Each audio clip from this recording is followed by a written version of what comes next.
Hey guys, I'm here with a little wrist protocol because I've had a few friends ask for ways to strengthen and stretch the wrists to make weight bearing exercises a little bit more tolerable. And in order to progress from something like a plank, maybe into a handstand or a more advanced yoga pose like crow, you really need a lot of wrist mobility.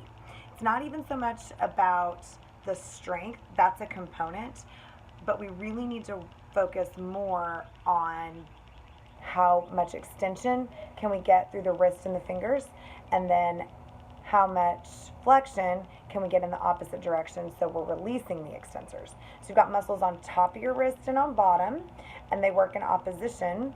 And because of our tech-driven society, our flexors end up overly developed where our extensors are a little bit weaker relative to the flexor. So what you want to think about here is fully expanding the hands. That's step one.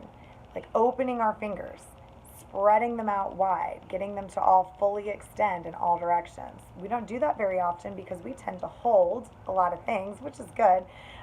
We don't really let go very well in society. So starting with extension is going to be number one. Also, we tend to be tech driven. We're using our thumbs way more than any other finger right now just because of texting, cell phones, crazy technology.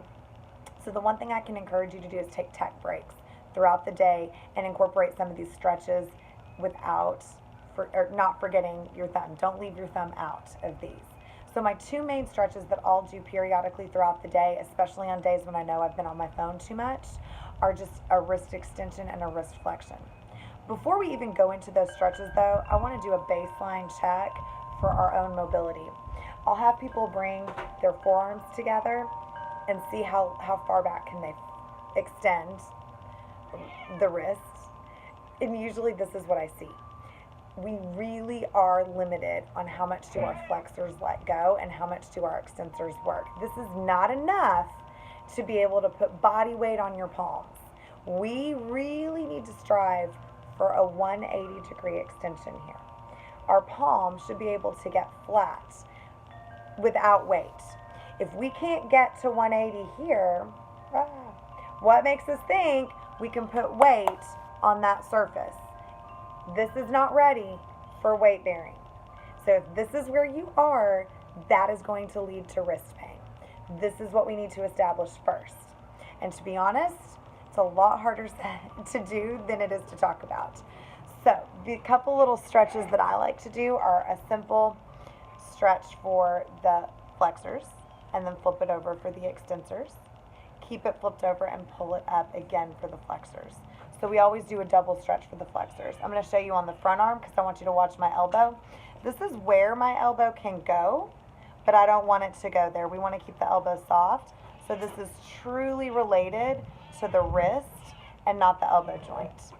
So our wrists flex and extend, but they also do work in some semblance of rotation. They're not a ball and socket joint like the shoulder. Really the rotation is coming from the pronation and supination of the ulnar and radial bones. You stay out of this. I have a little friend who's trying to sneak into this video.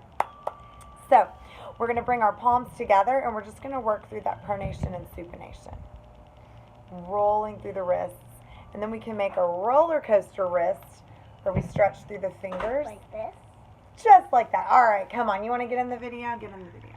I have a helper now. So we have roller coaster wrists. And then we're going to wiggle our fingers. And then we spread our fingers out super, super wide. And then we're going to make a fist and spread them out. And make a fist and spread them out. One more time, make a fist and spread them out. Keep them super spread out. We're going to touch pinky to thumb without moving any of the other fingers. Open it back up.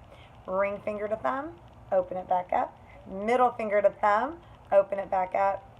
And first finger to thumb. Open it back up. So getting our fingers to open up and our palms to open up, that's going to give us a really wide surface area to weight bear on, so it's not all on our wrists. So once we've done a little bit of flexion and extension, and we've rolled our wrists around and we shake them all out, we should be ready to add a little bit of strengthening component.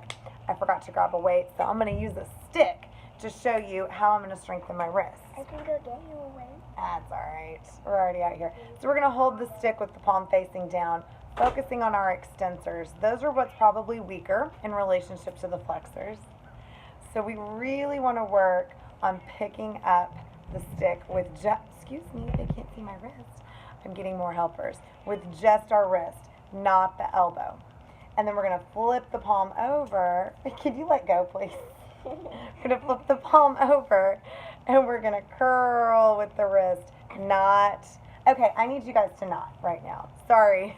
All right, so we curl it in. So we are working the flexor. Okay, so extension with weight, flexion with weight, nothing fancy and nothing heavy.